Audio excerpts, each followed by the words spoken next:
Okay, guys, for today, we are looking at graphing linear functions from slope-intercept form, okay? So slope-intercept form is the form y equals mx plus b, okay? This is slope-intercept form, and it's called slope-intercept form because we're given our slope m, right? We know m represents rate of change or slope, and slope is known as a lot of things, guys, okay? Change in y over change in x, rise over run, right? They're all the same thing. Slope, rate of change, change in y over change in x, rise over run. It's all the same, right? Okay. And then we're also given a y-intercept. So slope is m, my y-intercept is my b. And remember, when we write ordered pairs, my y value is always second. It goes x comma y. So my y-intercept is my b. So if I was going to write my y-intercept out, my x value is always 0 for my y-intercept. Okay, my y-intercept is where that line that we're going to look at crosses the y-axis. And my x value on the y-axis is 0. So my y-intercept will always be in the form of 0 comma b, whatever number that is. Okay, so let's look at some examples. So the first one, I have f of x is equal to 3x minus 5. Okay, so my start value, my y-intercept is 0 comma negative 5. And I get that from right here. Minus 5, okay, my start value is 0, negative 5. So I put a point there. My y-axis is the one that runs up and down. Okay, I find negative 5, which is down. I go 1, 2, 3, 4, 5. Okay, right there. There's my y-intercept. Excuse me. Okay.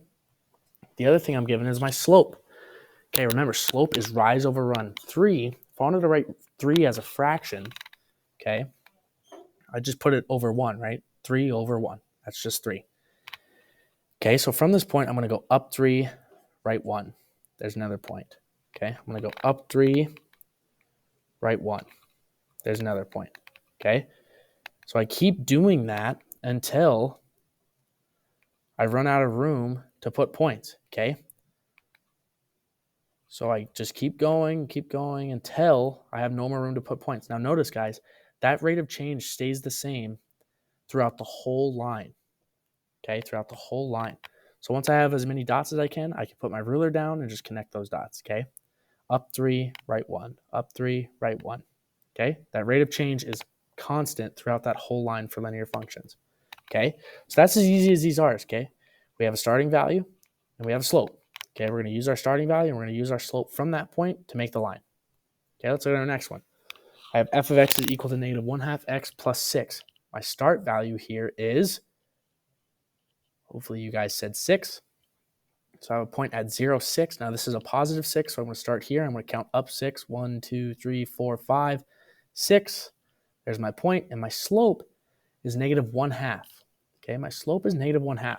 Now remember, guys, rise over run. Negative slope, I think of a skier going downhill on that line. Okay, downhill. So I'm going to go down 1, right 2. There's a point. Down 1, right 2. There's a point. Down 1, right 2. There's a point. Okay, I do that until I run out of room. Okay, even though I could have put another one there, but that's okay. Okay, and then I just grab a ruler, connect all the points, and make that line. Notice how my line has arrowheads at the end of it, guys. That's to show that that line goes on forever and ever, okay, with that slope. Okay, so there's number 2.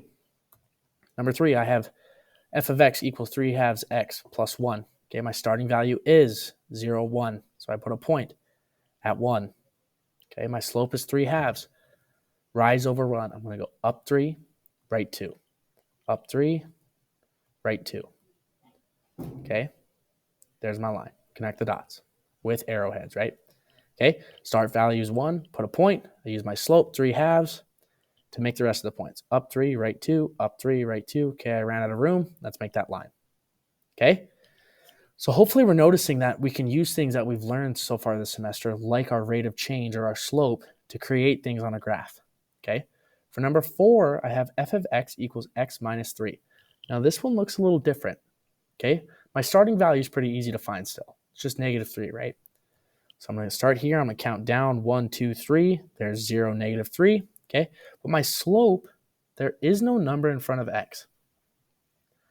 So if there's no number in front of x, what do you guys think my slope is?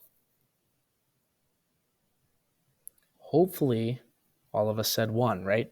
If there's no number in front of our variable, there's no coefficient, which is what that number is called, okay, we can just assume there's a 1. Okay, so my slope is 1 over 1. So I can go up 1, right 1, there's a point. Up 1, right 1, there's a point. I can continue to do that until I've created that line. Okay, so for the next one, I have f of x is equal to negative 4x. Now this one, I don't have a start value. If I don't have a start value here, okay, we can just assume that it's 0, right? Plus 0. So my point would be 0, comma 0. There's my start value right there. Now my slope is still negative 4. Negative 4 over 1 to be exact. So I'm going to go down 4, right 1, down 4, right 1. And there's my line for that one. Okay, again, we have to have the arrowheads at the end, okay? So if there's no start value, it's just going to be 0, okay? For number 6, I have f of x is equal to 3. For f of x is equal to 3, now I don't have a slope. I have a start value, but I don't have a slope. So let's put my start value here. 0, 3 is right here, up 3. Okay, now if I don't have a slope, I have 0 slope. Hopefully we remember that that's a horizontal line. Okay, horizontal line with arrows on the end, okay, with a 0 slope and that start value, it's going to be at the value y equals 3.